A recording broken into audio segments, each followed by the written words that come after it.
Mata mais de 5 milhões de pessoas todos os anos e ainda é pouco conhecida. Alguma coisa que aparece que dá no coração? Coração. Quando está falhando já e dá um AVC, minha mãe teve AVC. O AVC, também conhecido como derrame ou acidente vascular encefálico, atinge na verdade o cérebro. Segundo dados da Organização Mundial da Saúde, é uma das principais causas de morte e sequelas no mundo. No Brasil, só em 2016, foram mais de 187 mil internações, 3 mil a mais do que em 2015. No último dia 17, o sambista Arlindo Cruz, de 58 anos, foi internado depois de sofrer um AVC. Arlindo estava na casa dele, no Rio de Janeiro, quando passou mal. O cantor desmaiou enquanto tomava banho e foi encontrado inconsciente pela mulher, Babi Cruz. Uma ambulância dos bombeiros fez o resgate. No hospital, os médicos diagnosticaram o AVC. No mesmo dia, a equipe instalou um catéter cerebral, um aparelho para monitorar a pressão sanguínea do órgão. Arlindo também passou por uma traqueostomia, uma intervenção para desobstruir as vias respiratórias. O cantor está internado no Centro de Tratamento Intensivo. Segundo o último boletim médico, a sedação do paciente tem sido reduzida de forma lenta e, com isso, o cantor apresenta alguns sinais de consciência. O quadro de saúde ainda é grave, porém estável. Nas redes sociais, o filho do cantor, Arlindo Cruz Neto, escreveu: "A luta com meu pai não tá fácil, porém eu tenho fé, pois a melhora, apesar de lenta, é diária."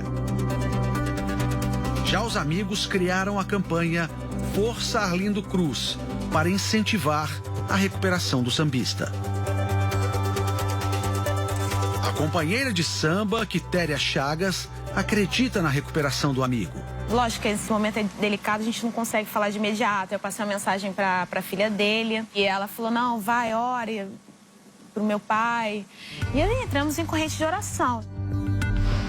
Outra vítima foi a ex-primeira-dama Marisa Letícia. Ela morreu em fevereiro, aos 66 anos, depois de sofrer um AVC. Há cerca de 10 anos, Marisa recebeu o diagnóstico de aneurisma cerebral, ou seja, uma dilatação anormal de uma artéria ou uma veia. Nesses casos, uma parte do vaso fica mais fina. Como explica o neurocirurgião Feres Haddad Neto. Aneurisma cerebral nada mais é do que uma bexiga de aniversário, um balão de aniversário. Aquela bexiga que você enche é a mesma coisa, só que numa artéria. Então a parede desse vaso ela é mais fraca. Mesmo quando você vai encher uma bexiga, você encheu de ar a tal ponto que ela explode. E é a mesma coisa. Tanto Arlindo Cruz como Marisa Letícia sofreram o tipo menos comum de AVC, o hemorrágico.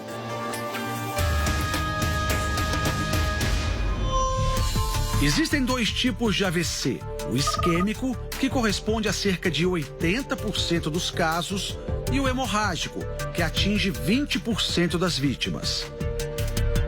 O isquêmico acontece quando há um entupimento em uma artéria e, por consequência, falta sangue em uma área do cérebro. Já o hemorrágico é causado pelo rompimento de um vaso intracraniano, o que provoca uma hemorragia.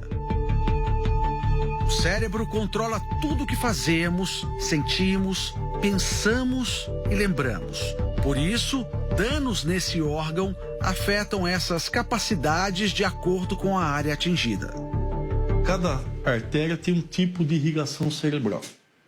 Então, se ela irriga a área que controla o movimento, então esse indivíduo vai ter uma perda do movimento. Um AVC pode acontecer sem causa aparente em pessoas de qualquer idade, mas há fatores que aumentam a probabilidade disso acontecer. Esses fatores são divididos em não modificáveis e modificáveis. No primeiro caso, entram a idade e a genética. No segundo, problemas como hipertensão, diabetes e doenças cardíacas. A principal causa é a hipertensão arterial sistêmica, mas você pode ter outras causas, por deposição de placas de gordura na parede da artéria. Principalmente quem tem colesterol elevado, quem tem glicemia elevada. O estilo de vida também influencia. O álcool ele facilita a deposição de placas de gordura no sangue. Outra coisa, o sedentarismo. Porque quando você faz qualquer tipo de atividade física, o que você tem? Você aumenta a velocidade do sangue. Aumentando a velocidade do sangue, facilita a chegada desse sangue em todas as partes cerebrais.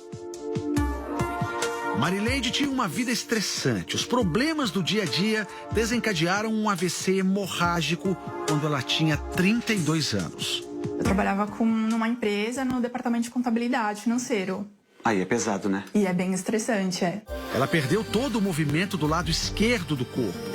Fiquei aproximadamente uns 20 dias de UTI e, ao total, no hospital, uns 40. Depois de 6 anos de tratamento, Marileide apresenta poucas sequelas e muitas mudanças. Mudança de alimentação, mudança de hábito. Hoje eu sou autônoma, eu trabalho com alimentação natural. Eu trabalho com amor, eu faço com amor, então isso é o diferencial. Segundo uma pesquisa científica, até o sono pode ser um fator de risco.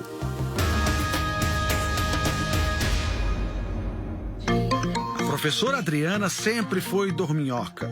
Com 37 anos, Adriana sofreu o tipo mais comum de AVC, o isquêmico.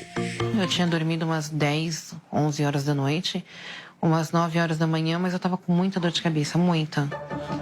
Casos como o de Adriana foram pesquisados pela Universidade de Cambridge, na Inglaterra. Segundo o estudo, dormir mais do que 8 horas por noite pode aumentar em 4 vezes o risco de um AVC. Suspeita-se que quando se dorme menos de 7 horas, os níveis de cortisol, também conhecido como hormônio do estresse, aumentam. Já dormir demais poderia causar a liberação de substâncias inflamatórias. Para chegar a esse resultado, os pesquisadores acompanharam os hábitos de sono de quase 10 mil pessoas por 9 anos. No início da investigação, nenhuma delas tinha sofrido um derrame. E no decorrer da pesquisa, 346 tiveram AVC. Adriana estava na rua quando foi surpreendida pelo AVC. A professora foi logo socorrida e, mesmo assim, nos primeiros meses, não conseguia ler, escrever e nem falar. Até hoje, 2 anos depois, ela não se sente totalmente recuperada. Se você reparar nitidamente na minha voz, eu tô pausando. Mas ela não era assim. Foi durante o sono que Júlio, de 61 anos, teve um AVC. Ele ficou com o lado direito do corpo paralisado. Quando foi por volta de 3 horas da manhã, eu senti vontade de ir ao banheiro. E quando fui ao banheiro, já comecei a sentir a mão meio adormecida e a perna também. O aposentado tinha um longo histórico da doença entre os parentes. Minha família, do meu pai, quase todos tiveram o AVC. E provavelmente pela herança hereditária é que eu tive. Mas também outros fatores como estresse, a vida desregrada que a gente leva. Os derrames são mais frequentes em pessoas acima de 60 anos, porque conforme envelhecemos, o colesterol e outros detritos se acumulam nas artérias, aumentando as chances de uma obstrução.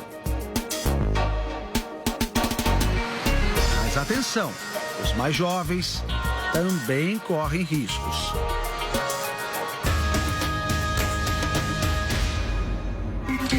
Natália tinha 19 anos quando sofreu um AVC isquêmico. Acordei mexendo só o olho, nem o pescoço, que é assim. E eu fiquei muito assustada porque eu não conseguia chamar ninguém. No dia do acidente, ela sentiu uma forte dor de cabeça. Eu não me importei, pensei que estava doendo normal. E aí de noite me deu muita dor de cabeça,